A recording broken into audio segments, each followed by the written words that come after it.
पहला प्रश्न। भगवान, एक ही आरजू है कि इस खोपड़ी से कैसे मुक्ति हो जाए। आपकी शरण आया हूं। पूछा है चिन्मय ने। खोपड़ी से मुक्त होने का ख्याल भी खोपड़ी का ही है।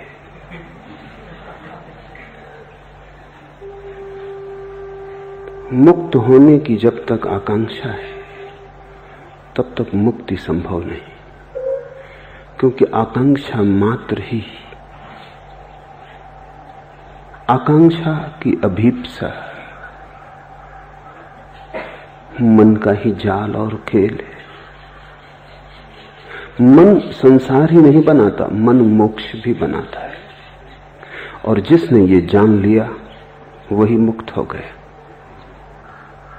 साधारणतः ऐसा लगता है मन ने बनाया है संसार, तो हम मन से मुक्त हो जाएं तो मुक्त हो जाएंगे। वही भूल हो गई। वही मन ने फिर धोखा दिया, फिर मन ने चाल चली, फिर मन ने जाल फेंका, फिर तुम उलझे, फिर नया संसार बना। मोक्ष भी संसार बन जाता है। संसार का अर्थ क्या है? जो उलझा ले। संसार का अर्थ क्या है? जो अपेक्षा बन जाए, वासना बन जाए।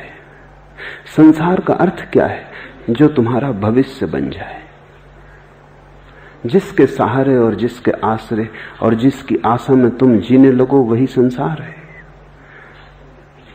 दुकान पर बैठे हो, इससे संसार में हो। मंदिर में बैठ जाओगे, संसार के बाहर हो जाओगे। इतनी सस्ती बातों में मत पड़ जाना। काश इतना आसान होता, तब तो कुछ उलझन न थी। दुकान में संसार नहीं है और न मंदिर में संसार से मुक्ति है। अपेक्षा में, आकांक्षा में, आशा में संसार है, सपने में संसार है। तो तुम मोक्ष का सपना देखो तो भी संसार में हो। संसार के बाहर वही है जो अभी और यही है। लेकिन इसका तो अर्थ ये हुआ कि मोक्ष की आकांक्षा भी छोड़ देनी पड़ेगी, अन्यथा मोक्ष के बहाने भी, मोक्ष की वासना से भी तुम नए नए संसार बनाते चले जाओगे।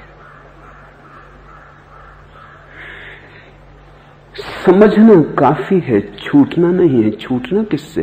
किसी ने बांधा होता तो छूटते, किसी ने बांधा भी नहीं। बंधन कहां है? बंधन से छूटने की जल्दी मत करो, क्योंकि यह भी हो सकता है बंधन हो ही ना, तब तुम छूटने की कोशिश से बंध जाओगे। और अगर बंधन नहीं है तो छूटोगे कैसे? बंधन से छूटने की कोशिश मत करो, बंधनों को जानने की कोशिश करो कि बंधन कहां है। पूछो, जिज्ञासा करो, वासना मत करो। विपरीत की वासना भी वासना है। तुम कुएं से बचते हो, खाई में गिर जाते हो। इससे क्या फर्क पड़ेगा कि तुमने गिरने का ढंग बदल लिया? तुम बाएं गिरे कि दाएं गिरे, इससे क्या भेद पड़ता है? जिज्ञासा करो कि बंधन कहां है, बंधन क्या है।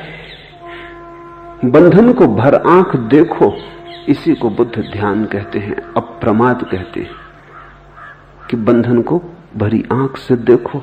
तुम्हारे देखने देखने में तुम पाओगे बंधन पिघला, बंधन गया, क्योंकि बंधन तुम्हारी मूर्छा है। अगर तुम जाग के देखोगे कैसे टिकेगा? बंधन वस्तुतः होता तो मुक्ति का कोई उपाय न था। बंधन केवल ख्याल है, बात में से बात निकल आई है, कहीं कुछ है नहीं। एक युवक भिक्षु नागार्जुन के पास आया और उसने कहा कि मुझे मुक्त होना है, और उसने कहा कि जीवन लगा देने की मेरी तैयारी है। मैं मरने को तैयार हूं, लेकिन मुक्ति मुझे चाहिए। कोई भी कीमत हो चुकाने को राजी हूं। अपनी तरफ से तो वो बड़ी समझदारी की बातें कह रहा था। चिन्मय ने भी यही पूछा है आगे प्रश्न में, सरफरोशी की तमन्ना अब हमारे दिल में है, देखना है जोर कितना बाजुए कातिल में है। उसने भी यही कहा होगा नागार्जुन को कि मरने की तैयारी है, अब तुम्हारे हाथ में सब बात है। मुझसे न कह सकोगे कि मैंने कुछ कमी की प्रयास में, मैं सब करने को तैयार हूं। अपनी तरफ से वो ईमानदार था, उसकी ईमानदारी पे शक भी क्या करे। मरने को तैयार था, और क्या आदमी से मांग सकते हो। लेकिन ईमानदारी कितनी ही हो भ्रांत थी। नागार्जुन ने कहा ठहर, एक छोटा सा प्रयोग कर, फिर अभी इतनी जल्दी नहीं मरने मारने की, ये भाषा ही ना समझेगी, यहां मरना मारना कैसा। तो 3 दिन छोटा सा प्रयोग कर, फिर देखेंगे। और उससे कहा कि तू चला जा सामने की गुफा में, अंदर बैठ जा और एक ही बात पर चित्त को एकाग्र कर कि तू एक भैंस हो गया है। भैंस सामने खड़ी थी, इसलिए नागार्जुन को ख्याल आ गया कि तू एक भैंस हो गया है, सामने भैंस खड़ी है। उस युवक ने कहा जरा चिंतित होकर कि इससे मुक्ति का क्या संबंध। नागार्जुन ने कहा वो हम 3 दिन बाद सोचेंगे, बस तू 3 दिन बिना खाए पिए बिना सोए एक ही बात सोचता रहे कि तू भैंस हो गया है। 3 दिन बाद मैं हाजिर हो जाऊंगा तेरे। अगर तू इसमें सफल हो गया तो मुक्ति बिल्कुल आसान है, फिर मरने की कोई जरूरत नहीं। उस युवक ने सब दांव पे लगा दिया। वो 3 दिन न भोजन किया न सोया। 3 दिन अहिर्निश उसने एक ही बात सोची कि मैं भैंस हूं। अब 3 दिन अगर कोई सोचता रहे भैंस है, वो भैंस हो गया। हो गया नहीं कि हो गया, उसे प्रतीत होने लगा कि हो गया। एक प्रतीति पैदा हुई, एक भ्रम जाल खड़ा हुआ।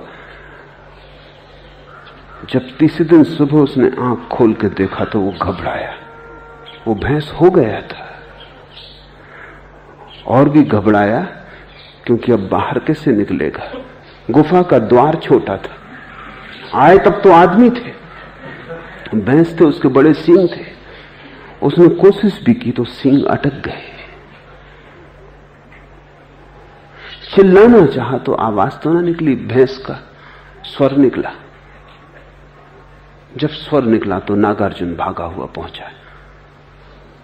देखा युवक है, कहीं कोई सींग नहीं है, मगर सींग अटक रहे हैं। कहीं कोई सींग नहीं है, वो आदमी जैसा आया था वैसे ही है। लेकिन 3 दिन का आत्मसम्मोहन, 3 दिन का सतत सुझाव, 3 बार भी सुझाव तो परिणाम हो जाते हैं। 3 दिन में तो करोड़ों बार उसने सुझाव दिए होंगे। फिर बिना खाए बिना सोए। जब तुम 3 दिन तक नहीं सोते तो तुम्हारी सपना देखने की शक्ति इकट्ठी हो जाती। 3 दिन तक सपना नहीं देखा, जैसे भूख इकट्ठी होती है 3 दिन तक खाना न खाने से, ऐसा 3 दिन तक सपना न देखने से सपना देखने की शक्ति इकट्ठी हो जाती। 3 दिन की सपना देखने की शक्ति, 3 दिन की भूख में भी जितना शरीर कमजोर हो जाता उतना मन मजबूत हो जाता है। भूख से शरीर तो कमजोर होता है, मन मजबूत होता है। इसलिए तो बहुत से धर्म उपवास करने लगे और बहुत से धर्मों ने रात्रि जागरण किया। अगर रात भर जागते रहो तो परमात्मा जल्दी दिखाई पड़ता है, सपना इकट्ठा हो जाता है। अभी इस पर तो वैज्ञानिक शोध भी हुई है और वैज्ञानिक भी इस बात पर राजी हो गए हैं कि अगर तुम बहुत दिन तक सपना न देखो तो हेलुसिनेशंस पैदा होने लगते, फिर तुम जागते में सपना देखने लगोगे, आंख खुली रहेगी और सपना देखोगे। सपना एक जरूरत है, सपना तुम्हारे मन का निकास है, रेचन है। 3 दिन तक जागता रहा, सपने की शक्ति इकट्ठी हो गई। 3 दिन भूखा रहा, शरीर कमजोर हो गया। ये तुमने कभी ख्याल किया, बुखार में जब शरीर कमजोर हो जाए तो तुम ऐसी कल्पनाएं देखने लगते हो जो तुम स्वस्थ हालत में कभी ना देखोगे। खाट उड़ी जा रही, तुम जानते हो कि कहीं उड़ी नहीं जा रही, अपनी खाट पे लेटे हो, मगर शक होने लगता है क्या गया है तुम्हें। शरीर कमजोर है। जब शरीर स्वस्थ होता है तो मन पर नियंत्रण रखता है, जब शरीर कमजोर हो जाता है तो मन बिल्कुल मुक्त हो जाता है। और मन तो सपना देखने की शक्ति का ही नाम है। तो बीमारी में लोगों को भूत प्रेत दिखाई पड़ने लगते हैं, स्त्रियों को ज्यादा दिखाई पड़ते हैं पुरुषों की बजाय, बच्चों को ज्यादा दिखाई पड़ते हैं प्रौढ़ों की बजाय। जहां जहां मन कोमल है और शरीर से ज्यादा मजबूत है, वहीं वहीं सपना आसान हो जाता है। 3 दिन का उपवास, 3 दिन की अनिद्रा, और फिर 3 दिन सतत एक ही मंत्र। यही तो मंत्र योग है। तुम बैठे अगर राम राम राम राम कहते रहो कई दिनों तक, पागल हो ही जाओगे। एक सीमा है झेलने की। वो 3 दिन तक कहता रहा मैं भैंस हूं, मैं भैंस हूं, मैं भैंस हूं। हो गया, मंत्र शक्ति काम कर गई। लोग मुझसे पूछते मंत्र शक्ति, उनको मैं ये कहानी कह देता हूं, ये मंत्र शक्ति है।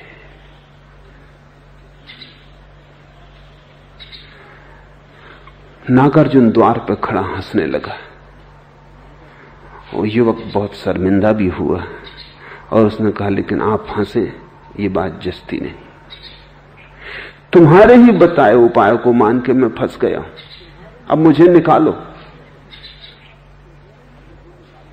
सींग बड़े, द्वार से निकलते नहीं बनता,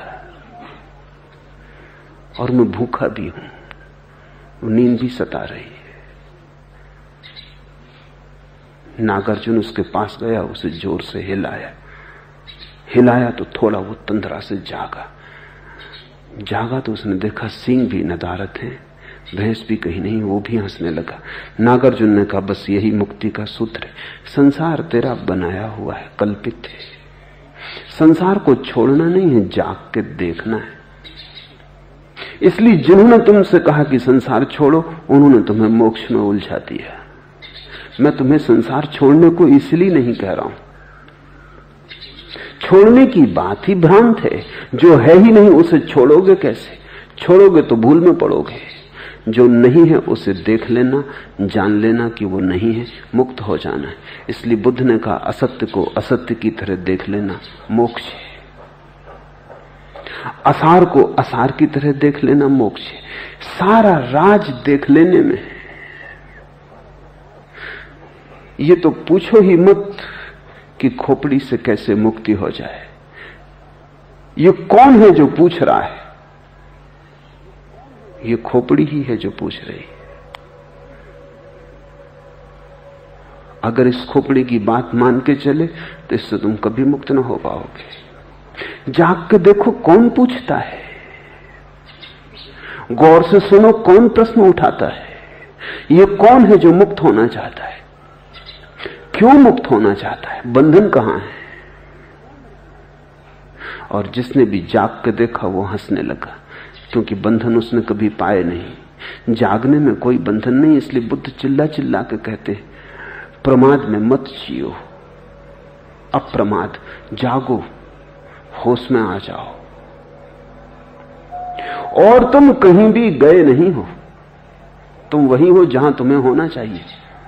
भैंस तुम कभी हुए नहीं, तुम वही हो जो तुम हो। तुम परमात्मा हो।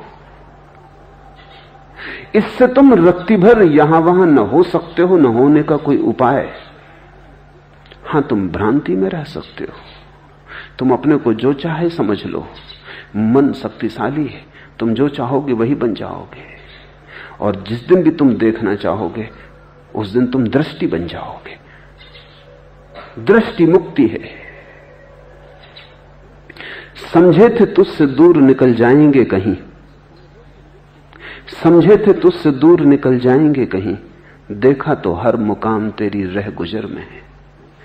कहां जाओगे दूर निकल के परमात्मा से? कहीं भी जाओगे पाओगे उसके ही रास्ते में तुम्हारा मुकाम। समझे थे तुझसे दूर निकल जाएंगे कहीं, देखा तो हर मुकाम तेरी रह गुजर में। हर मुकाम उसी का है, हर पल उसी का है। अस्तित्व से दूर जाने का उपाय कहां है? कैसे जाओगे दूर? हां, सोच सकते हो, विचार कर सकते हो कि दूर निकल गए। और जब दूर निकलने का ख्याल आ जाएगा तो तुम चिल्लाओगे, पूछोगे पास कैसे आ जाएं? अब जो तुम्हें पास आने का रास्ता बता देगा वो तुम्हें भटका देगा। क्योंकि दूर अगर निकले होते तो पास भी आ सकते थे। दूर कभी निकले ही नहीं, इसको ही जानना है। तो अगर सार में तुमसे कहूं, बंधन की तरफ आंख करो, जहां जहां बंधन दिखता हो वहीं वहीं ध्यान को लगाओ। बंधन ध्यान का विषय बन जाए और तुम पाओगे तुम्हारे ध्यान की ज्योति जैसे जैसे सघन होती वैसे वैसे बंधन तरल होकर बिखर जाता है। जिस दिन ध्यान की ज्योति परिपूर्ण सघन हो जाती, अचानक तुम पाते हो कि बंधन गया, सपना था टूट गया, नींद का ख्याल था मिट गया। बिखरा ध्यान हो तो खोपड़ी है, इकट्ठा ध्यान हो खोपड़ी गई। विचार ध्यान के टुकड़े, छितर गया ध्यान, जैसे दर्पण को किसी ने पटक दिया, खंड खंड हो गया। इकट्ठा जमा लो, बस उतने ही राज है। इसलिए ध्यान को चिंता, मनन, विमर्श बनाओ। खोपड़ी से मुक्त हो जाने की बात मत पूछो। खोपड़ी में कुछ भी बुरा नहीं, वहां भी परमात्मा ही विराजमान है। वो भी उसी का मंदिर है, वो भी उसकी ही रह गुजर है, वहां से वही गुजरता है। अगर तुम गलत ना समझो तो मैं तुमसे कहूंगा, विचार भी उसी के है, निर्विचार भी उसी का है, तनाव भी उसी का है और शांति भी उसी की, संसार भी उसी का और मोक्ष भी उसी का। इसलिए ज़ैन फकीरों ने एक बड़ी अनूठी बात कही है, जिसको सदियों तक लोग सोचते रहे हैं और समझ नहीं पाते। ज़ैन फकीरों ने कहा है, संसार और मोक्ष एक ही चीज के दो नाम हैं। ठीक से न देखा तो संसार, ठीक से देख लिया तो मोक्ष, लेकिन सत्य एक ही है। गैर ठीक से देखने का ढंग क्या है? आंख बचा बचा के चलते हो, भीतर काम वासना है, तुम उसे देखते नहीं, तुम्हारे न देखने में ही वो बड़ी होती चली जाती, भैंस के सींग बड़े होते चले जाते। भीतर क्रोध है, तुम उसकी तरफ पीठ कर लेते हो डर के मारे कि कहीं आ ही न जाए, ऊपर ना आ जाए, किसी को पता ना चल जाए। भीतर भीतर क्रोध की जड़ें फैलती जाती, तुम्हारा पूरा व्यक्तित्व विषाद, दुख, उदासी, भय और क्रोध के जहर से भर जाता है। और जितना ही ये बढ़ने लगता है उतने ही तुम डरने लगते हो, जितने तुम डरने लगते हो उतना ही तुम देखते नहीं, तुम आंख बचाने लगते हो। तुम अपने से आंख बचा बचा के कब तक भागोगे? कहां भाग कर जाओगे? तुम अपने से आंख बचा रहे हो, यही उलझन है। बचाओ मत, जो है जैसा है उसे देख लो। और मैं तुमसे कहता हूं, उसके देखने में ही मोक्ष है। जिसने देख लिया ठीक से अपने को, उसने सिवाय परमात्मा के और कुछ भी न पाया। समझे थे तुझसे दूर निकल जाएंगे कहीं, देखा तो हर मुकाम तेरी रह गुजर में है।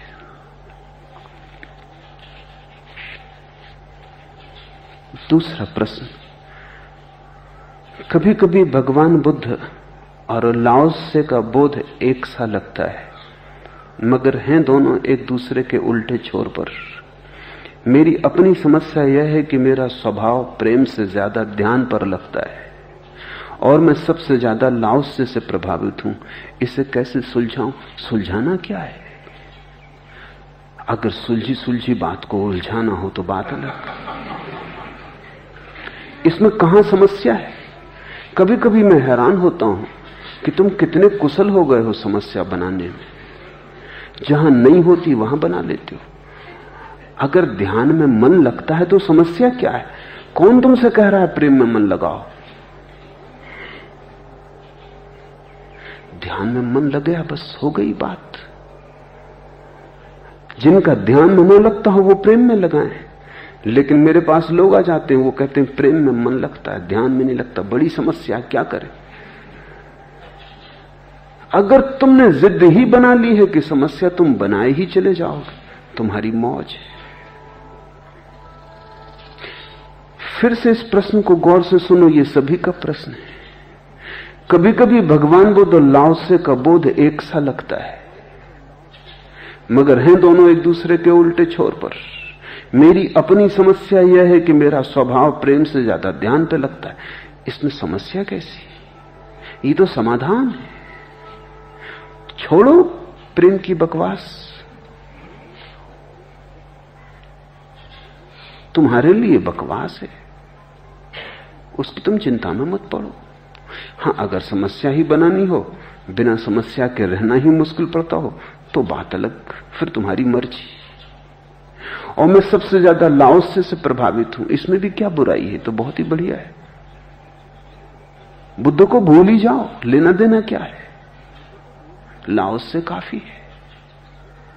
तुम्हारी हालत ऐसी है कि तुम बाएं रास्ते पर चलते हो तो दाएं रास्ता समस्या बन जाता है कि दाएं पर चलते, अगर दाएं पर चलते हो तो बाएं समस्या बन जाता। दोनों रास्तों पे एक साथ चलोगे भी कैसे?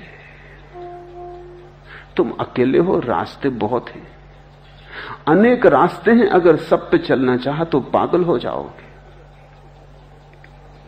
इतना तो होश रखो कि जो जम जाए उस पे चल जाना है। मैं तुमसे बुद्ध, लाओसे, महावीर, कृष्ण, क्राइस्ट की बात कर रहा हूं ताकि कोई तुम्हें जम जाए, मगर मैं जानता हूं तुम खतरनाक हो। तुम बजाय किसी को जमाने के, अगर तुम कहीं थोड़े बहुत जमे भी होगे तो उसको भी उखाड़ डालोगे। मैं तुम्हें सब रास्ते खोले दे रहा हूं ताकि जिससे तुम्हारा तालमेल बैठ जाए वहीं से तुम्हारी मंजिल आ जाए। कोई बुद्ध ने ठेका नहीं लिया है कि बुद्ध के साथ ही जाओगे तो ही पहुंचोगे। लाओसे एकदम बढ़िया रास्ता, ठीक है, तुम चल पड़ो। डगमगाते क्यों हो? जहां समस्या नहीं है वहां तुम समस्या कैसे देख लेते हो? ऐसा लगता है कि बिना समस्या देखे तुम जी नहीं सकते, क्योंकि फिर तुम करोगे क्या? एक मेरे पुराने मित्र हैं, मेरे साथ पढ़े भी, फिर मेरे साथ विश्वविद्यालय में शिक्षक भी थे।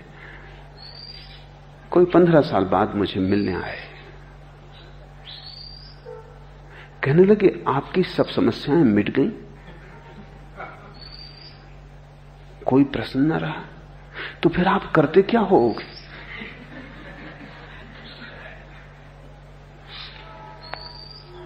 खाली आदमी जिएगा कैसे? कुछ तो करने को चाहिए।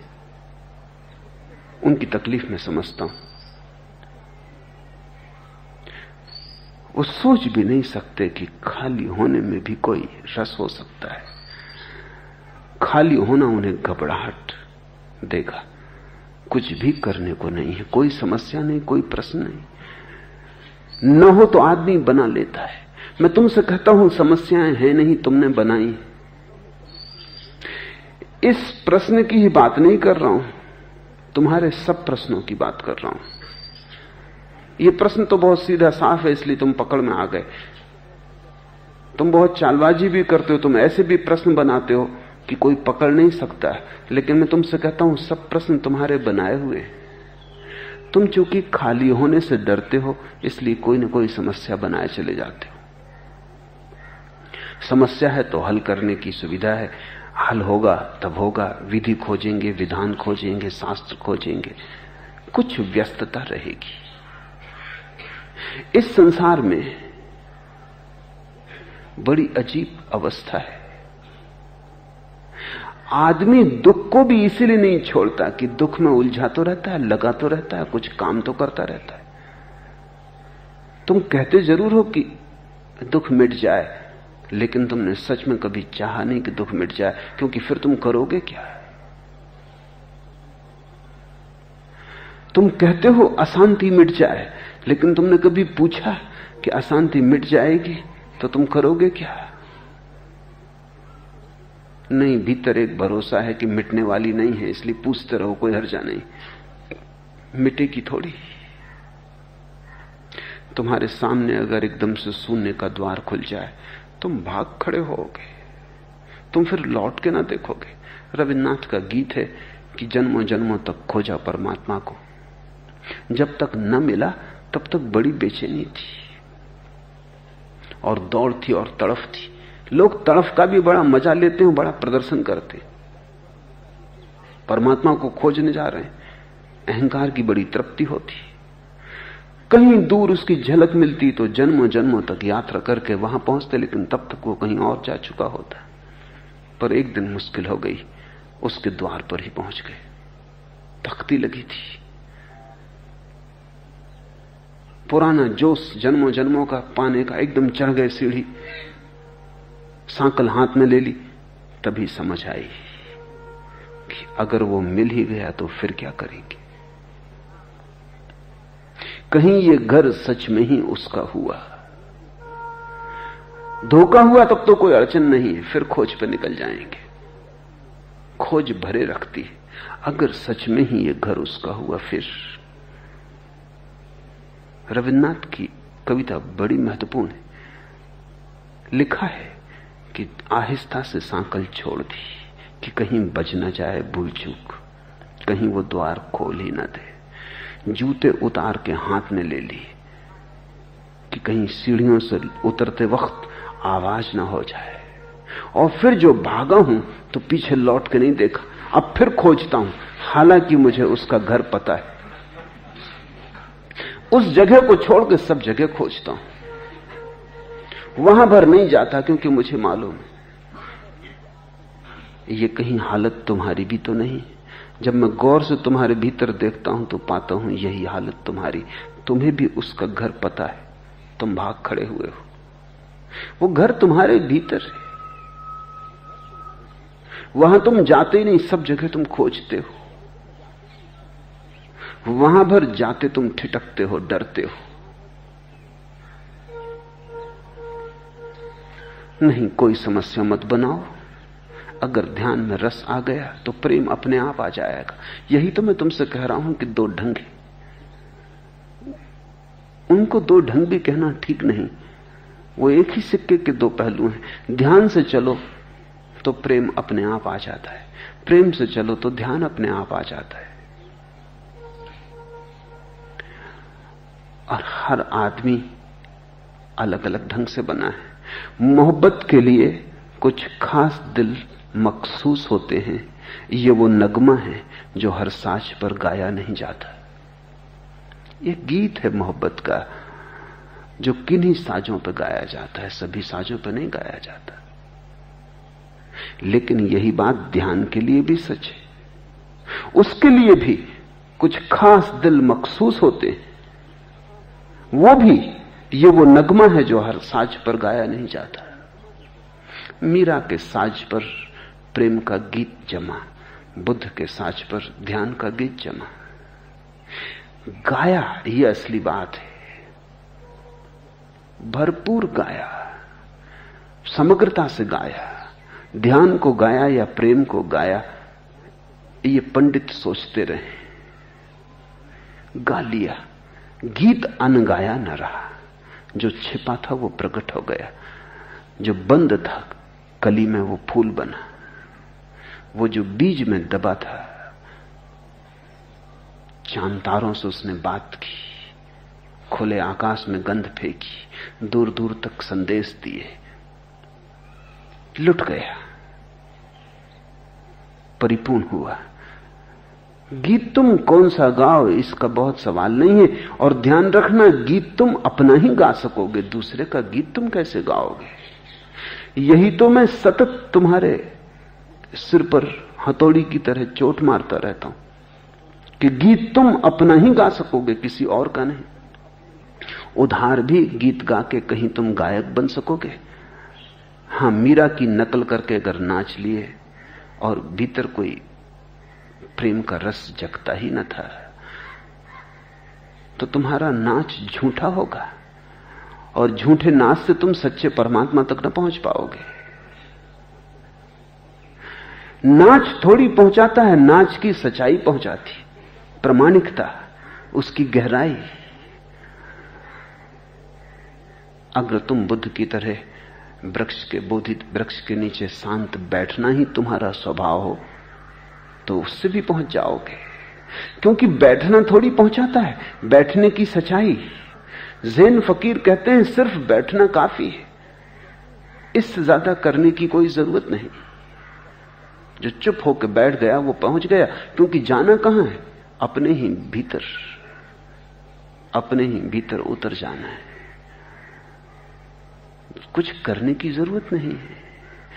तुम ये मत समझना कि मीरा नाच के वहां पहुंचती है, नाचने से उसका क्या लेना देना है, या बुद्ध बैठ के पहुंचते हैं, बैठने से भी क्या लेना देना है। कोई भी कृत्य जो तुम्हारी परिपूर्णता से आता है वही पहुंचा देता है, परिपूर्णता पहुंचाती। और ध्यान रखना, उधारी से तुम न पहुंचोगे। कोई प्राक्सी वहां नहीं चलती, तुम ही जाओगे तो ही। कोई दूसरा तुम्हारी तरफ, तुम्हारी जगह हाजिरी न भरवा सकेगा। तुम किसी दूसरे से न कह सकोगे। वो कोई भारतीय विश्वविद्यालय की कक्षा नहीं है कि मित्र को कह गए कि जब मेरा नाम आए तो कह देना। मैं खुद ही यही करता रहा सालों तक।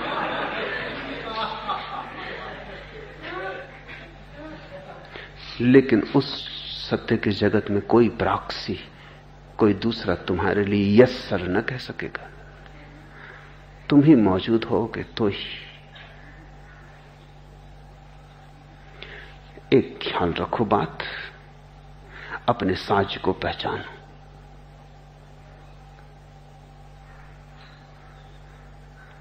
ध्यान से मन लग रहा है तो तुम्हारा साज खुद ही तुमसे कह रहा है कि गाओ गीत ध्यान का। मोहब्बत के लिए कुछ खास दिल मखसूस होते हैं, ये वो नगमा है जो हर साज पर गाया नहीं जाता। पर ध्यान भी ऐसा ही है, हर कोई ध्यान न कर सकेगा। मीरा को लाख कहो कि बैठ जा तू, वो बैठ ना सकेगी, वो बैठना दूभर हो जाएगा। बुद्ध को कहो नाचो, थोड़ा सोचो, उन पे कैसी मुसीबत ना आ जाएगी। तुम कितना ही बैंड बाजा बजाओ, उनके पैर में थिरकन भी ना होगी। तुम्हारा बैंड बाजा सुन के वो और भी आंख बंद करके शांत हो जाएंगे। अलग अलग साज है, अलग अलग नगमे हैं, हर साज का अपना नगमा है। अपने साज को पहचानो, नगमे की नकल मत करना। तुम्हारा साज बजने लगे, गुलाब गुलाब बने, कमल कमल बने, जब वो खुल जाएंगे तो दोनों ही परमात्मा के चरणों में समर्पित हो जाते। एक ही बात ख्याल रहे, इस बात को ही मैं आस्तिकता कहता हूं। जो कहोगे तुम, कहेंगे हम भी, हां यूं ही सही, आपकी गर यूं खुशी है, मेहरबान यूं ही सही। परमात्मा की तरफ बस ये एक भाव रहे कि तुम जो कहोगे। ध्यान तो ध्यान, साथ से पूछ लेना, वो परमात्मा का बनाया हुआ है। जो कहोगे तुम, कहेंगे हम भी, हां यूं ही सही, आपकी गर यूं खुशी है, मेहरबान यूं ही सही। तुम अपनी खुशी बीच में मत डालना। तुम ये मत कहना कि मैं तो प्रेम का गीत गाऊंगा, वही नास्तिकता है। तुम ये मत कहना कि मैं तो ध्यान का ही गीत गाऊंगा, चाहे साज पर बैठता हो या ना बैठता हो, वही नास्तिकता है। जिसने अपनी जिद लानी चाहिए अस्तित्व के विपरीत, वही नास्तिक है। जिसने अस्तित्व को हां कहा, हां मेहरबा यूं ही सही, बस उसके लिए मंदिर के द्वार खोले।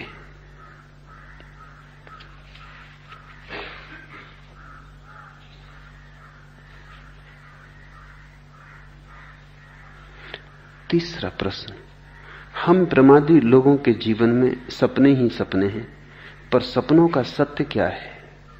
क्या प्रमाद रहते उसे हम जान सकते हैं?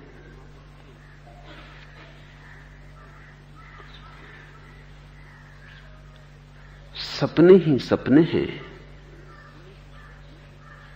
ये तुमने मुझे सुन के समझ लिया, इतने जल्दी मत मान लेना। जानना जरूरी है, मानना नहीं। मैंने कह दिया और तुमने मान लिया तो काम ना चलेगा, उधार हो गई बात। तुम्हें ही खोजना पड़ेगा कि सपने हैं। बहुत लोग भटक जाते हैं दूसरों की बात मान के, क्योंकि मैं लाख कहूं कि सपना है, अगर तुम्हें भीतर सच ही लग रहा है तो तुम मेरी मानते भी रहोगे और चलते भी उसी की दिशा में रहोगे जो तुम्हें सच लग रहा है। यही तो उलझन है आदमी की। बुद्ध कहते हैं क्रोध पागलपन है। तुमने सुन लिया, इंकार भी ना कर सके।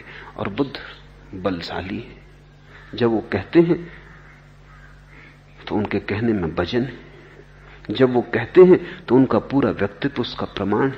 तुम इंकार भी नहीं कर सकते, बुद्ध से तर्क भी नहीं कर सकते।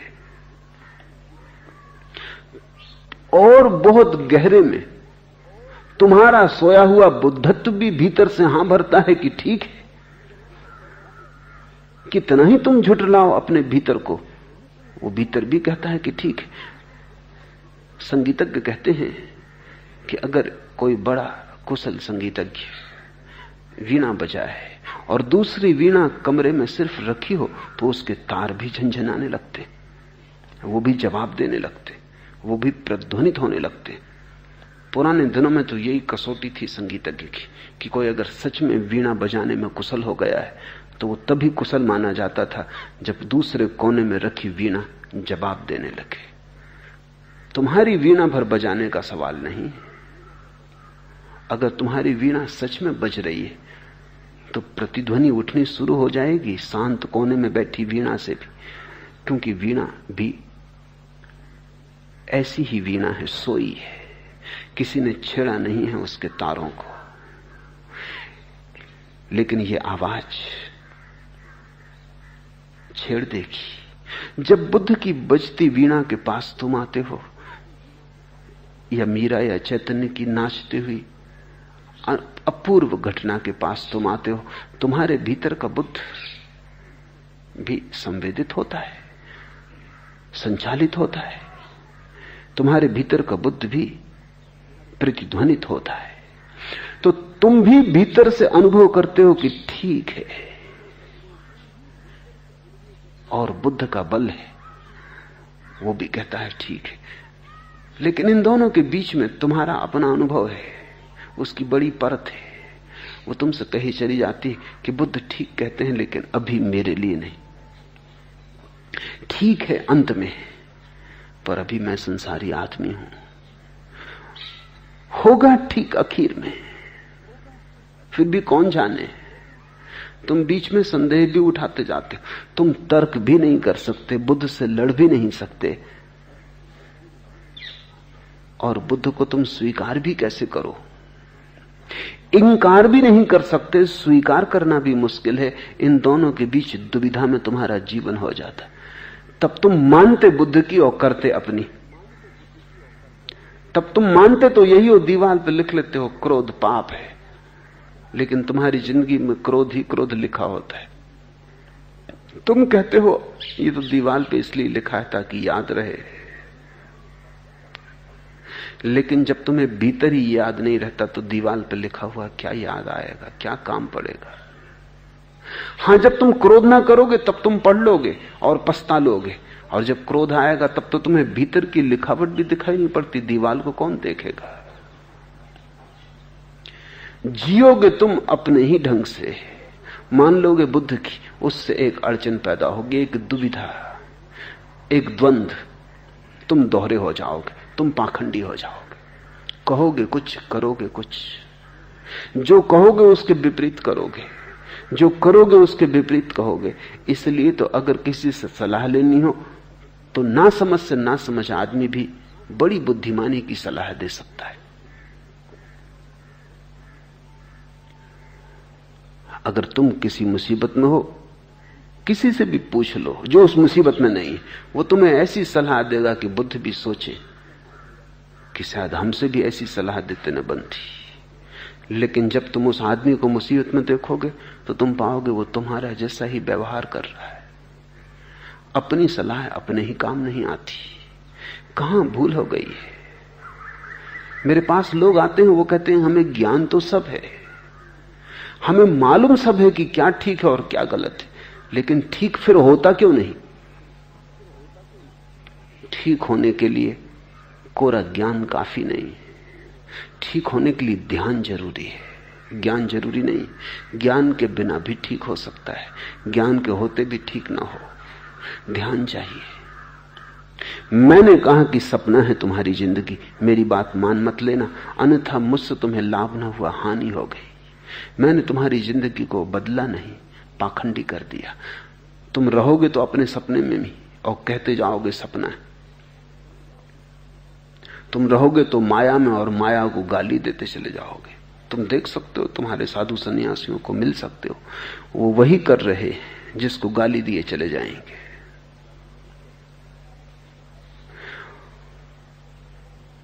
स्वाभाविक है ये द्वंद्व, क्योंकि जो वो कह रहे हैं वो शास्त्रों से उधार है, वो उन्होंने स्वयं जाना नहीं। सुकरात का बड़ा प्रसिद्ध वचन है, ज्ञान क्रांति है। जिसने जान लिया वो बदल गया। अगर जानने के बाद भी न बदलो तो समझना कि जाना ही नहीं। ये तो प्रश्न बिल्कुल गलत है कि हम जानते हैं फिर बदलाहट क्यों नहीं होती। ये तो असंभव है। जिसने जान लिया आग जलाती है, वो आग में हाथ ना डालेगा, और अगर डालता हो तो सिर्फ एक ही प्रमाण देता है कि उसने सुना होगा किसी से कि आग जलाती, खुद जाना नहीं। खुद तो वो यही जानता है कि आग बड़ी शीतल है, और अगर एक आग जला देती तो भी नहीं सीखता, क्योंकि वो सोचता है जरूरी थोड़ी कि दूसरी आग भी जलाती हो, फिर तीसरी भी आग है। जिंदगी में हजार रंग हैं आग के, एक रंग जला देता है तो दूसरा जलाएगा, ये कोई जरूरी थोड़ी है। वो प्रयोग करता चला जाता है और धीरे धीरे धीरे धीरे अभ्यस्त हो जाता है आग से जलने का। फिर जलने की पीड़ा भी नहीं होती, फिर चमड़ी उसकी इतनी जल चुकी होती कि जलने की संवेदना भी नहीं होती। क्रोध का पता भी उन्हीं को चलता है जो अभी नए नए अभ्यास कर रहे हैं। जो पुराने अभ्यासी, उन्हें क्रोध का कोई पता ही नहीं चलता, वो मजे से क्रोध में जीते, जैसे नाली का कीड़ा नाली में जीता, कुछ पता नहीं चलता। तुम उनसे कहो भी कि ये क्रोध बुरा है, वो कहेंगे कि हम तो बड़े मजे में। सच तो यह है, उन्हें अगर क्रोध करने का मौका न मिले तो बड़ी बेचैनी मालूम पड़ती, तलफ लगती। अगर उन्हें 2-4 दिन क्रोध करने का मौका न मिले तो वो पागल हो जाएंगे, वो कुछ ना कुछ उपाय खोज लेंगे, वो कहीं न कहीं कोई झंझट खड़ी कर लेंगे, वो किसी न किसी से जाके जूझ जाएंगे, तभी उनको थोड़ी राहत मिलेगी। वैज्ञानिक कहते हैं कि पूरी मनुष्य जाति लड़ने को आतुर है, इसलिए तो हर 10 वर्ष में एक महायुद्ध की जरूरत पड़ जाती। इतना क्रोध लोग इकट्ठा कर लेते हैं कि फिर छोटे मोटे झगड़े से काम नहीं चलता, पति पत्नी के झगड़े से हल नहीं होता, वो तो रोज चलता रहता, वो तो अभ्यास है। फिर कोई महायुद्ध चाहिए जहां सब लपटों में हो जाए, जहां विध्वंस करने की पूरी छूट मिल जाए, जहां लाखों लोग मारे जाएं, तब कहीं 10-15 साल के लिए आदमी का मन थोड़ा हल्का होता है। तुम सोचते हो हिंदू मुसलमान इसलिए लड़ते हैं कि उनके धर्म अलग अलग हैं, तुम गलती में हो। तुम सोचते हो हिंदुस्तान पाकिस्तान इसलिए लड़ते हैं कि उनकी राजनीति अलग अलग है, तुम गलती में हो। तुम सोचते हो रूस अमेरिका इसलिए लड़ते हैं कि उनका सिद्धांत और शास्त्र अलग अलग है, तुम गलती में हो। शास्त्र बदल दो, सिद्धांत बदल दो, धर्म बदल दो, लड़ाई जारी रही। हिंदू मुसलमान न लड़ेंगे तो गुजराती मराठी लड़ेंगे, वो दोनों ही हिंदू हैं।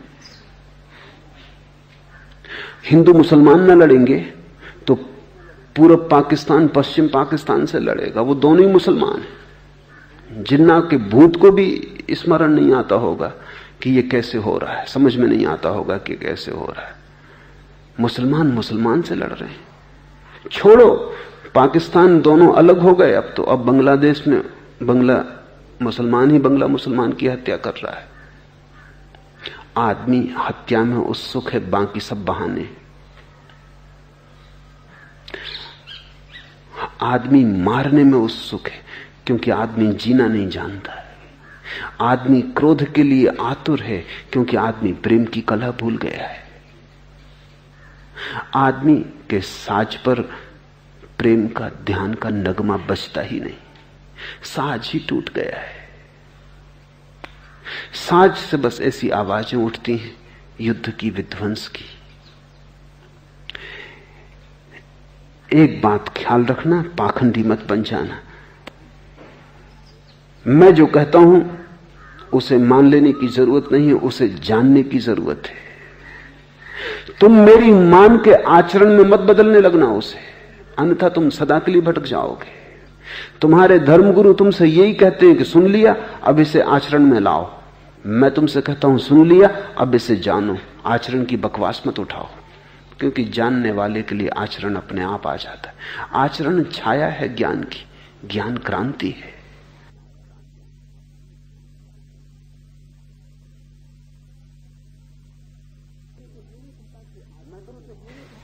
मैं तुमसे यह नहीं कहता कि आचरण में लाओ, ये तो बात ही व्यर्थ है। मैं तुमसे इतना ही कहता हूं, जो तुमने मुझसे सुना समझ मत लेना कि तुमने जान लिया। मुझसे तुमने सिर्फ सुना, ये एक परिकल्पना है तुम्हारे लिए। मैंने तुम्हें एक कुंजी दी खोज के लिए, खोज तुम्हें करनी पड़ेगी। ये खजाना नहीं है, ये सिर्फ कुंजी है। इस कुंजी को तुम खीसे में रखे रहो, इससे खजाना ना मिल जाएगा। तो मैंने कहा इसको तुम दिशा सूचक संकेत समझो। ये मील का पत्थर है जिस पर तीर लगा है कि आगे जाना है। इस मील के पत्थर को मंजिल मत समझ लेना, यात्रा करना। और मैं तुमसे कहता हूं यात्रा आचरण की नहीं, ज्ञान की, क्योंकि जब ज्ञान आता है तो आचरण अपने से आ जाता है। जिसने ठीक जान लिया वो ठीक हो जाता है। सम्यक बोध सम्यक जीवन की आधारशिला है। इसलिए महावीर ने कहा सम्यक ज्ञान, बुद्ध ने कहा सम्यक दृष्टि। ठीक ठीक दृष्टि बस पर्याप्त है, बाकी तो सब विस्तार की बातें। लेकिन सस्ता मालूम पड़ता है ये मैंने कहा तुमने।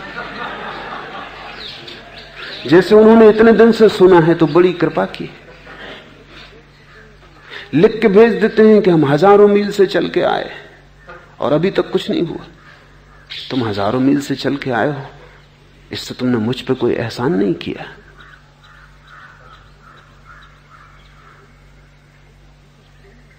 कुछ अभी तक क्यों नहीं हुआ? तुम क्या सोचते हो मुझे सुन के ही कुछ हो जाएगा? अगर ऐसा होता तो सारी दुनिया कभी की बदल गई होती।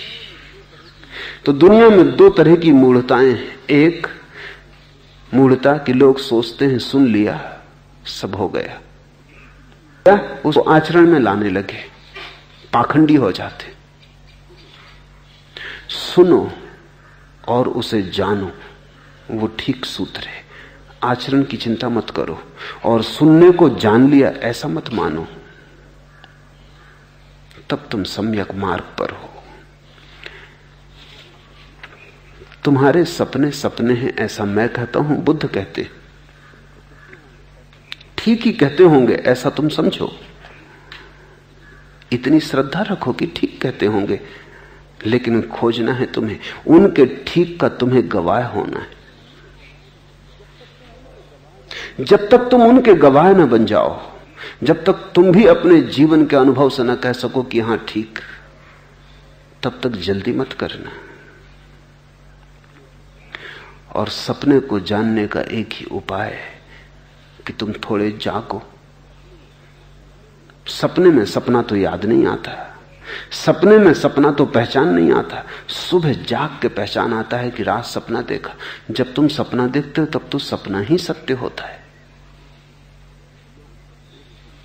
लोग कहते हैं हम कान की सुनी नहीं मानते, आंख की देखी मानते। मगर आंख की देखी का भी कितना भरोसा? रोज सपना देखते हो, सुबह उठ के पाते हो सब झूठ था। न यहां कान का भरोसा है, न यहां आंख का भरोसा है, यहां भरोसा ही नहीं है। इसलिए बहुत कदम संभाल संभाल के चलना है। सुबह उठ के पता चलता है कि सपना था, रात पता नहीं चलता। और 1000 बार ऐसा हो चुका है, हर रात सपना देखा, हर सुबह पता चला, फिर भी जब तुम सांझ फिर सो जाते हो फिर भूल जाते हो। सपने में ही जागना पड़ेगा, सपने को देखना पड़ेगा। और मजा यह है कि जो जागता है वही देख पाता है कि सपना सपना है, और साथ में यह भी कि जैसे ही तुम देख पाते हो सपना सपना है, सपना तिरोहित हो जाता है। तुम जाग गए, फिर सपना हो कैसे सकता है? तो उन्होंने ही जाना जो जागे, और जिन्होंने जाना और जागे उनका सपना मिट गया। तो जागना ही सपने से मुक्त होने की भी कला है, सपने को जानने की भी और सपने से मुक्त होने की भी।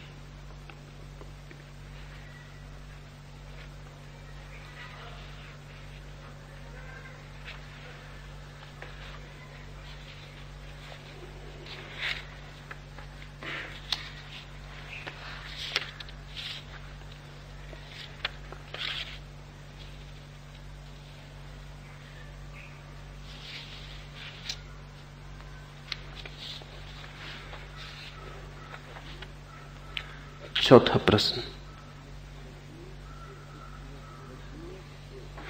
रजनीश ए इश्क ने हमें निकम्मा कर दिया, वरना आदमी थे हम भी कुछ काम के। काम के तो रहे हो, राम के नहीं थे। और जब काम की दुनिया में जब तक निकम्मे ना हो जाओ, तब तक राम की दुनिया में गति नहीं होती। काम की दुनिया ही तो संसार है।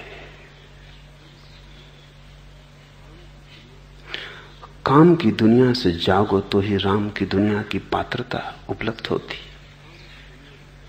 और काम की दुनिया में चल चल के किसको क्या मिला? रहे होगे काम के, लेकिन पाया क्या? अगर पा लिया ही होता तो मेरे पास ही क्यों आते? तब तो मैं तुम्हारे पास आता। नहीं, काम बहुत काम का सिद्ध नहीं हुआ। एक सूफी कथा है।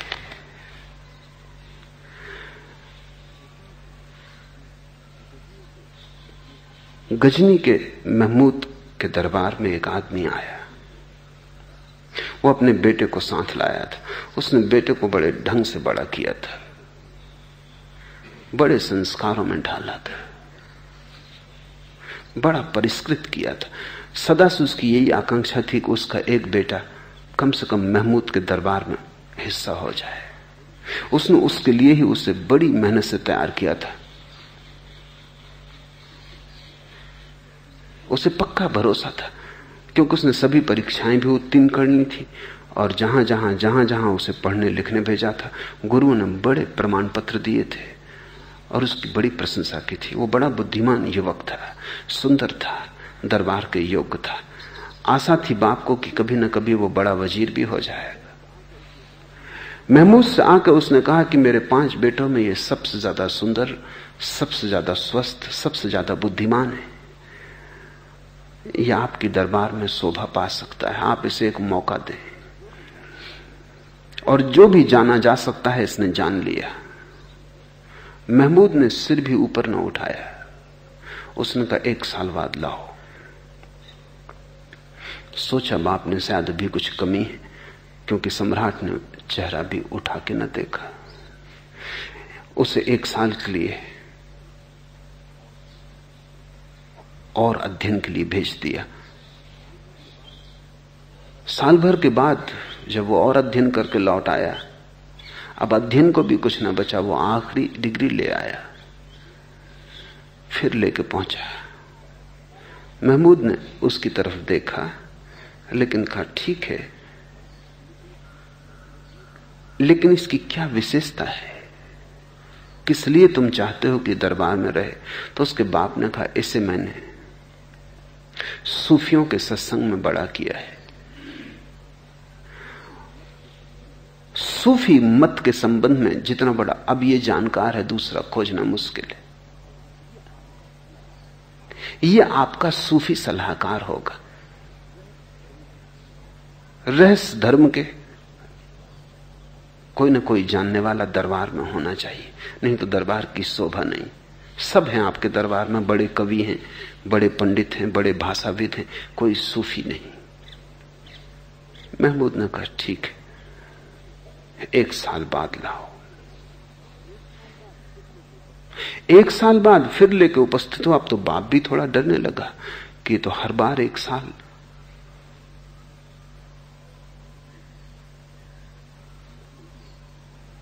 महमूद ने कहा कि ऐसा करो, तुम्हारी निष्ठा है, तुम सतत पीछे लगे हो, इसलिए मुझे भी लगता है कुछ करना जरूरी है। तुम हार नहीं गए हो, हताश नहीं हो गए हो। अब ऐसा करो, इस युवक को उसने कहा कि तुम जाओ और किसी सूफी को अपना गुरु मान लो और किसी सूफी को खोज लो जो तुम्हें अपना शिष्य मानने को तैयार हो। तुम्हारा गुरु मान लेना काफी नहीं है, कोई गुरु तुम्हें शिष्य भी मानने को तैयार हो, फिर साल भर बाद आ जाना। वो युवक गया, एक गुरु के चरणों में बैठा। साल भर बाद बाप उसका लेने आया। वो गुरु के चरणों में बैठा था, उसने बाप की तरफ देखा ही नहीं। बाप ने उसे हिलाया कि ना समझ क्या कर रहा है, उठ, साल बीत गया, फिर दरबार चलना है। उसने बाप को कोई जवाब भी ना दिया। वो अपने गुरु के पैर दबा रहा था, वो पैर ही दबाता रहा। बाप ने कहा कि व्यर्थ गया, काम से गया, निकम्मा सिद्ध हो गया। इसलिए हमने तुझे पहले किसी सूफी फकीर के पास नहीं भेजा था, हम सूफी पंडितों के पास भेजते रहे। ये महमूद ने कहा कि झंझट बता दी कि कोई गुरु खोज, और फिर कोई गुरु जो तुझे शिष्य की तरह स्वीकार करे। तू सुनता क्यों नहीं? क्या तू पागल हो गया कि बहरा हो गया? मगर वो युवक चुप ही रहा। साल बीत गई, बाप दुखी होकर घर लौट गया।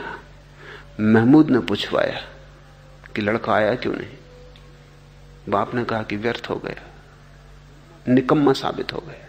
क्षमा करें, मेरी भूल थी, मैंने पत्थर को हीरा समझा। लेकिन महमूद ने अपने वजीरों से कहा कि तैयारी की जाए, उस आश्रम में जाना पड़ेगा। महमूद खुद आया, द्वार पे खड़ा हुआ। गुरु लड़के को हाथ से पकड़ के दरवाजे पे लाया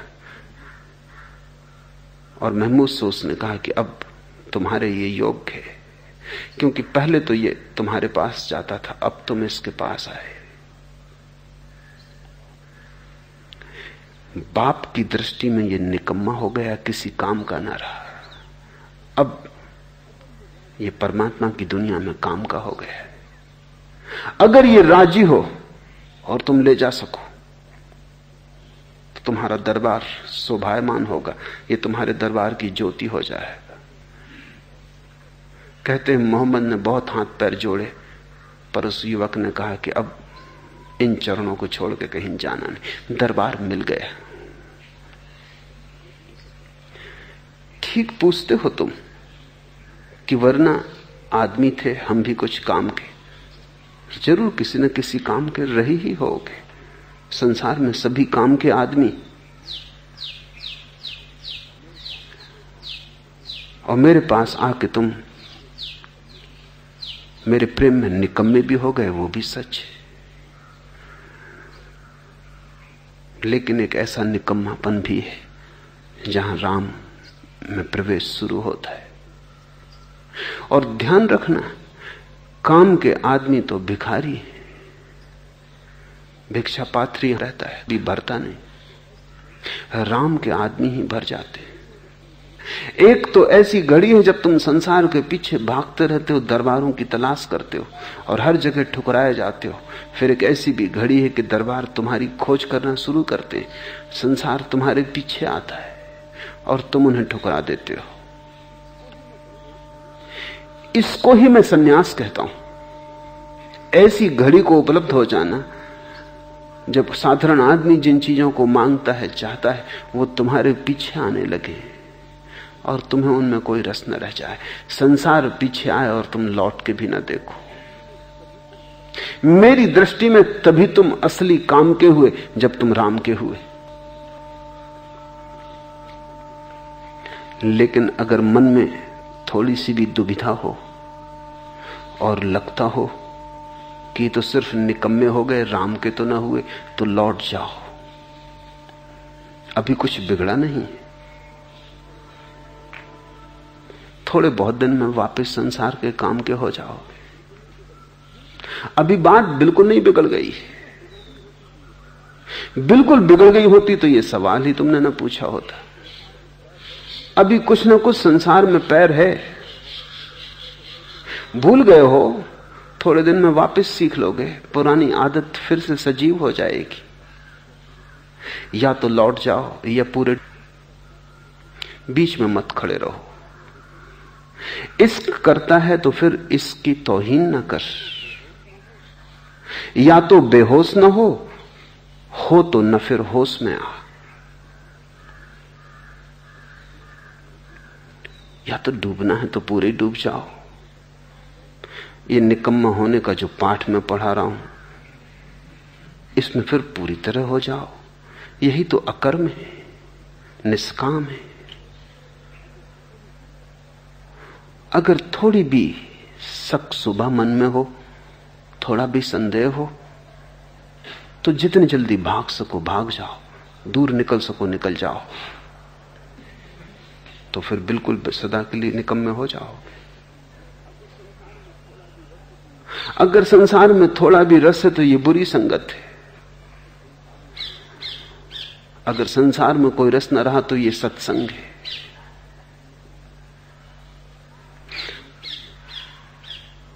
निकम्मे होकर काम के हो जाओगे, बेहोश होकर एक ऐसे होश को उपलब्ध होगे जिसको फिर कोई बेहोशी छू नहीं सकती। दीवानगी इसके बाद आ ही गया होश, और होश भी वो होश कि दीवाना बना दे, और होश भी वो होश कि दीवाना बना दे।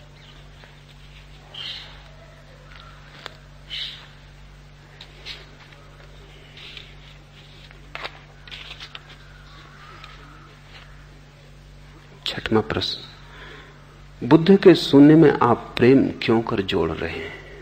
अकारण नहीं, यूं ही नहीं, जानबूझकर। क्योंकि प्रेम शून्य का फूल है। बुद्ध के कहने का ढंग नकारात्मक है, जरूरत थी, क्योंकि उपनिषदों ने विधायक की बड़ी बात की। वेद विधायक के गीत गाते रहे। जब किन्हीं शब्दों का बहुत उपयोग किया जाए तो वे व्यर्थ हो जाते। उनकी गहनता, उनकी गहराई नष्ट हो जाती। उथले ओंठों पर शब्द भी उथले हो जाते। उपनिषद की विधायकता, ब्रह्म के गीत पंडितों के द्वारा सब खराब हो गए। फिर ईश्वर की बात करनी दो कौड़ी की बात मालूम होने लगी। पंडित गांव-गांव, गली कूचे कूचे वही बात कर रहा था। किराए के आदमी ब्रह्म ज्ञान फैला रहे थे। उपनिषद झूठे हो गए थे। बुद्ध ने बड़ा मजा यह है कि उस नकार की भाषा से उन्होंने बड़ी भारी क्रांति खड़ी कर दी। उस क्रांति में जो गुजर सके वही साबित उन्होंने किया कि उन्होंने उपनिषद समझा था। जो न गुजर सके उन्होंने सिद्ध कर दिया कि वो केवल तोते थे। क्योंकि जिसने उपनिषद को अनुभव से जाना था वो तो तत्क्षण बुद्ध को समझ गया कि ठीक कह रहे हैं। क्योंकि जिसने उपनिषद के ब्रह्म को जाना, वो जानना तभी हो सकता है जब कोई भीतर के शून्य से गुजरा हो। शून्य के द्वार से जो ना गुजरा वो ब्रह्म के मंदिर में कभी पहुंचा नहीं। इसलिए जो पहुंच गया था ब्रह्म के मंदिर में, जो सच में ब्राह्मण हो गया था, वो तो बुद्ध महाकाश्यप है जिससे ज़ेन का जन्म हुआ, सारिपुत्र है, मोग्गलान है, सभी ब्राह्मण है, महाब्राह्मण है। जिन्होंने थोड़ा भी जाना था वो तो बुद्ध के चरणों में झुक गए, क्योंकि उपनिषद से तो थोड़ा सा स्वाद मिला था। जीवित उपनिषद मौजूद हुआ था तो उन्होंने उपनिषद की फिक्र छोड़ दी। जब जिंदा उपनिषद मौजूद हो, जब ऋषि खुद लौट आए हों बुद्ध में, तो अब कौन किताबों की फिक्र करे। लेकिन जो पंडित थे, कोरे पंडित थे, पोथी पंडित थे, कूड़ा करकट इकट्ठा किए थे। उपनिषद कंठस्थ था लेकिन उपनिषद का कोई स्वाद ना लगा। हम तो पूर्ण को मानते हैं, ये शून्य की बात कर रहा है, ये तो नष्ट कर देगा। बुद्ध ने शून्य की बात करके बड़ी गजब की कसौटी पैदा कर दी। चुन लिए लोग। उस कसौटी पे जो कस गया वो सही था, जो नहीं कसा वो गलत था। हिंदू धर्म में जो भी श्रेष्ठ था उन दिनों, वो बुद्ध के पास आ गया। कूड़ा करकट रह गया बाहर। लेकिन जो बात उपनिषद के लिए हो गई थी वही बुद्ध के लिए हो गई। एक दिन बुद्ध का शून्य भी धीरे धीरे चर्चित होते होते व्यर्थ हो गया। उसमें से पुण्य का भाव ही खो गया। वो निपट शून्य रह गया, वो केवल दरवाजा रह गया, रह गया। बुद्ध के लिए विदेह का द्वार था, लेकिन बौद्धों के लिए केवल नकार रह गया। बौद्ध पंडित पैदा हुए, उन्होंने कहा हम उपनिषद से अलग हैं, वेद के हम विरोधी हैं। बुद्ध पंडित के विरोधी थे, वेद के नहीं। बुद्ध जन्मजात ब्राह्मण के विरोधी थे, अर्जित ब्राह्मणत्व के नहीं। बुद्ध ने ब्राह्मण की नई परिभाषा की थी, ब्राह्मण का विरोध नहीं। बुद्ध ने वेद को नए अर्थ दिए थे, वेद का विरोध नहीं। बुद्ध स्वयं प्रमाण थे वेद और उपनिषद के। उन्होंने पुनरुज्जीवित किया था सब, जो जो खो गया था उसको फिर नया थे। फिर वही हुआ जो होना था। जैसे उपनिषद पंडित के हाथ में पड़ गया था, ऐसे ही बुद्ध का शून्य भी पंडित के हाथ में पड़ गया। वो शून्य कोरा साफ दिख था। उस शून्य में कुछ भी न था, कोई गहराई न थी, वो सिर्फ बकवास था, वो तर्क जाल था। बड़े तर्क जाल पैदा हुए बुद्ध के पीछे। इसलिए मैं दोनों का प्रयोग एक साथ कर रहा हूं। पूर्ण को भी पंडित नष्ट कर चुका, शून्य को भी पंडित नष्ट कर चुका। अब तो एक ही उपाय है कि हम दोनों का एक साथ, शायद पंडित दोनों को एक साथ न पकड़ पाए, क्योंकि पंडित को लगेगा ये तो विरोधाभासी, संगति नहीं है। मेरी बात पंडित को लगेगी विरोधाभासी है, कंट्राडिक्टरी है, इनकंसिस्टेंट है, क्योंकि पंडित का अर्थ है तर्क। वो कहेगा या तो कहो पूर्ण तो पक्का कि तुम उपनिषदवादी हो, या कहो शून्य तो पक्का कि तुम बुद्धवादी हो। मैं कोई वादी नहीं हूं। मैंने तो देखा कि शून्य का द्वार पूर्ण के मंदिर में पहुंचा देता है, और मैंने देखा कि पूर्ण के मंदिर में जिसे भी जाना हो वो शून्य के द्वार के अतिरिक्त और कहीं से जा नहीं सकता। तो मेरे लिए शून्य और पूर्ण में विरोध नहीं है, बिठा लेता। सिर्फ असंगत को पंडित नहीं पकड़ पाता। इसलिए कुछ चीजें हैं दुनिया में जो पंडित की पकड़ से बाहर रह गई। जैसे ज़ेन पंडित की पकड़ के बाहर रह गया क्योंकि असंगत है। पंडित लाख उपाय करे तो भी उसे झंझट होती कि इसको बिठाए कैसे, तर्क में कैसे बिठाए। तो मैं जो तुमसे कह रहा हूं वो ज़ेन है, वो विरोधाभास है, पैराडॉक्स है, ताकि पंडित से बच सके। सिर्फ पैराडॉक्स पंडित से बच सकता है और कोई नहीं बच सकता। बुद्ध नहीं बच सके, उपनिषद नहीं बच सके। इसलिए मैं बुद्ध के शून्य की चर्चा कर रहा हूं और प्रेम की भी साथ ही साथ।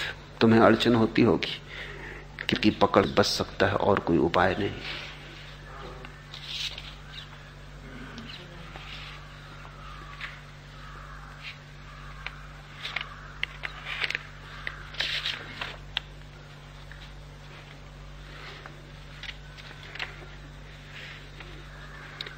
इसी भांति का एक और प्रश्न है। बुद्ध ने 4 आर्य सत्य कहे हैं। दुख है, दुख के कारण है, दुख निरोध है, दुख निरोध की अवस्था है।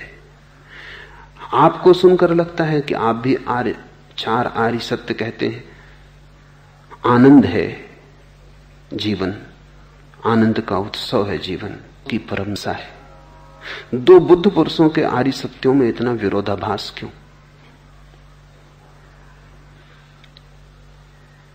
एक ही बात है। बुद्ध का ढंग नकार है। वो कहते हैं दुख है, दुख को मिटा दो।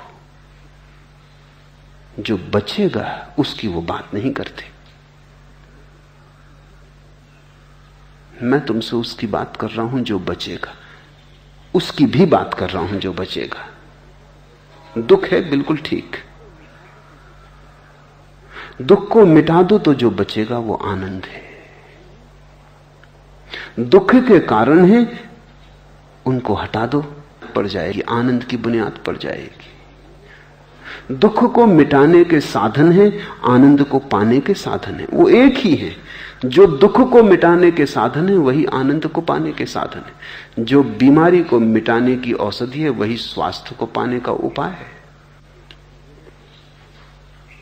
जो अंधेरे को हटाने का ढंग है वही प्रकाश को पाने की व्यवस्था है।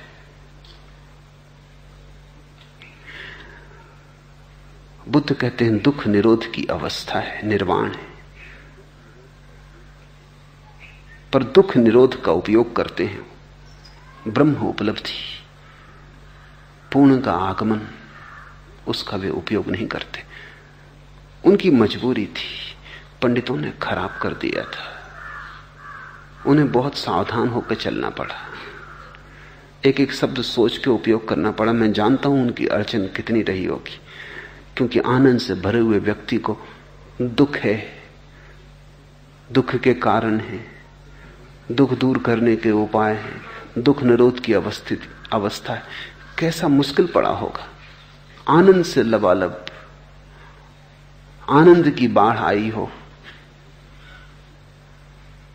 उसको दुख ही दुख की चर्चा करनी पड़ी। उपनिषद दुख की चर्चा ही नहीं करते, वो कहते हैं ब्रह्म है, दुख का कोई बात ही नहीं करते। निराशादी हैं, दुख ही दुख की बात करते। रुग्ण हैं थोड़े। बुद्ध से ज्यादा स्वस्थ आदमी कहां हुआ। लेकिन बुद्ध की मजबूरी थी, उनको निषेध का उपयोग करना पड़ा। क्योंकि जैसे ही वो विधेय का उपयोग करते, पंडित से डराने लगते। वो कहते बिल्कुल ठीक, जैसे कि वो जानते। बुद्ध ने जब दुख की बात की और दुख ही दुख की बात की तो पंडित चौंका। उसने कहा यह आदमी जान नहीं सकता। ये पंडित से बचने की व्यवस्था थी। ये पंडित को पास नहीं आने दिया बुद्ध ने। पंडित बीमारी है, वो मंदिर में आ जाए मंदिर नष्ट हो जाता है। और वो पूरी कोशिश करता आने की, जब तक कि द्वार पर ही विरोधाभास ना मिल जाए। ये दो बातें हैं ही नहीं। तुम्हें दो बातें दिखाई पड़ती क्योंकि तुम दुख में खड़े हो। तुम्हें यह दिखाई नहीं पड़ता कि दुख से आनंद कैसे जुड़ सकता है। तुम अंधेरे में खड़े हो, तुम्हें यह दिखाई ही नहीं पड़ सकता कि अंधेरा केवल प्रकाश का अभाव है। अंधेरे से तुम प्रकाश को जोड़ ही नहीं पाते। कैसे जोड़ोगे? प्रकाश तुमने कभी देखा नहीं, लेकिन मैंने प्रकाश देखा है। और मैं तुमसे कहता हूं कि अंधेरे का न हो जाना प्रकाश है, या प्रकाश का हो जाना अंधेरे का न हो जाना। ये दो चीजें नहीं है, विरोधाभास नहीं है।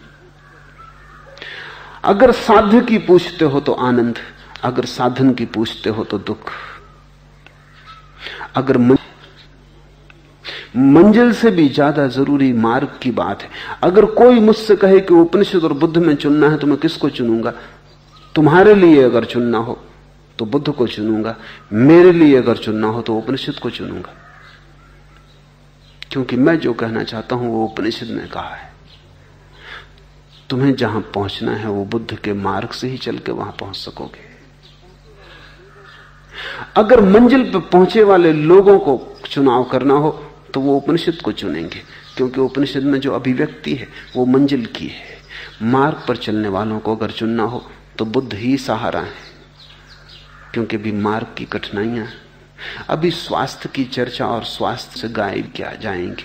तुम बीमार हो, अभी प्रकाश के लिए तुम कैसे नाचोगे? अभी अंधेरे के सिवाय तुमने कुछ भी नहीं जाना। इसलिए बुद्ध का इतना प्रभाव पड़ा। किसी ने पूछा है कि बुद्ध के समय में और भी बड़े चिंतक थे, खुद जैन तीर्थंकर महावीर थे, प्रकुद्ध कात्यायन था, संजय बेलट्ठीपुत्र था, मखली गोसाल था, अजित केस कंबल था। बड़े विचारक थे, बड़े उपलब्ध लोग थे। इनका प्रभाव क्यों नहीं पड़ा? बुद्ध का जैसा प्रभाव पड़ा किसी का भी ना पड़ा। क्या मामला? पंडितों से इतना दोहरा चुका था कि उसमें कुछ भी नया न था, उसका कोई प्रभाव न पड़ा। बुद्ध ने नकार की बात की, पूरा पूरब बुद्ध से छा गया। बुद्ध पूरब के सूर्य हो गए। कुल कारण इतना था कि बुद्ध ने कहने का एक नया ढंग खोजा, और बुद्ध ने जो कहा वो मार्ग पे चलने वाले के लिए उपयुक्त था। मंजिल पे पहुंच के तो तुम भी नाच लोगे, उपनिषद के रहस्य अपने आप खुल जाएंगे, लेकिन मंजिल पे पहुंचोगे कैसे? बुद्ध ने केवल मार्ग की बात की। इसलिए वो कहते हैं दुख है, इसे अनुभव करो, दुख के कारण है, इसे खोजो। दुख है, पूरा नकार है। बुद्ध ने अपने को चिकित्सक कहा है कि मैं एक चिकित्सक हूं, एक वैद्य हूं, मैं कोई विचारक नहीं हूं। मैं केवल बीमारी का निदान करता हूं, औषधि बताता हूं। स्वास्थ्य के क्या गीत गाएं तुमसे, तुम जब स्वस्थ हो जाओगे खुद ही गा लेना।